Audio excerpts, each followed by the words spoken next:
මුචලින්ද නාගරාජයා ගැන පොඩි කාලේ ඉඳලා අපිට වැරදි අදහසක් තිබ්බේ ඉතින්.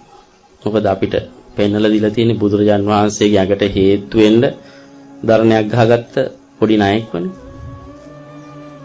ඒ කියලා තියෙන්නේ මුචලින්ද නාගරාජයා කියලා කියන්නේ මහානුභාව සම්පන්න නාගයෙක්, දිව්‍ය නාගයෙක් කියලා. ඒ කාලේදී දවස් 7ක් එක දිගට නවත්තන්න නැතුව වහිනවලු. ඒ නිසා හිතවලු බුදුරජාන් වහන්සේට උපස්ථානයක් කරන්න ඕනේ, කයනුත් උපස්ථානයක් කරන්න ඕන කියලා.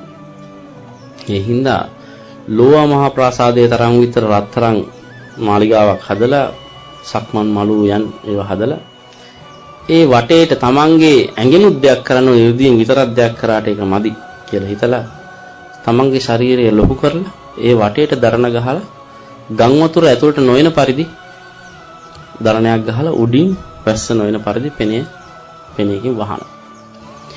ඉතින් මෙහෙම දවස් 7ක් ඒ පූජාව කරනවා. බුදුරජාන් වහන්සේ කැමැති පරිදි ඉරියව් පවත්වනවා කියලා කියනවා ඒ දරණ ඇතුලේ. අපිට පෙන්නලා දීලා තියෙන්නේ බොහොම පොඩි හෙලවෙන්නවත් බැරි හුස්ම ගන්නවත් බැරි නාග දරණයක්. ඉතින් ඒ දවස් 7 ඉවර වුණාට පස්සේ මේ මුචලින්ද නාගරාජයා මානවක වේශයෙන් තරුණයෙක්ගේ වේශයෙන් ඇවිල්ලා වැඳගෙන ඉන්නවා කියලා දේශනාවේ සඳහන් වෙනවා. ඒ කියන්නේ දිව්‍ය නාගයෙක්.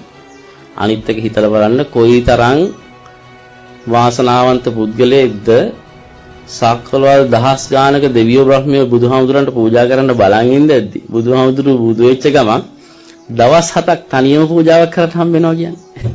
ඉතින් එහෙම පුද්ගලයන්ට තමයි අපි මේ නිඳා කරන්නේ ඇත්තට මේ අඹනකොට ඒ දන්නේ නැතුව ඒක කරන්න ගියාම වැඩි හරියක් පව් සිද්ධ කරගන්න.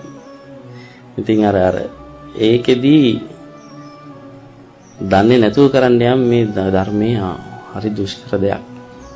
අනිසි ප්‍රතිඵල ගොඩක් වැඩි වෙනවා.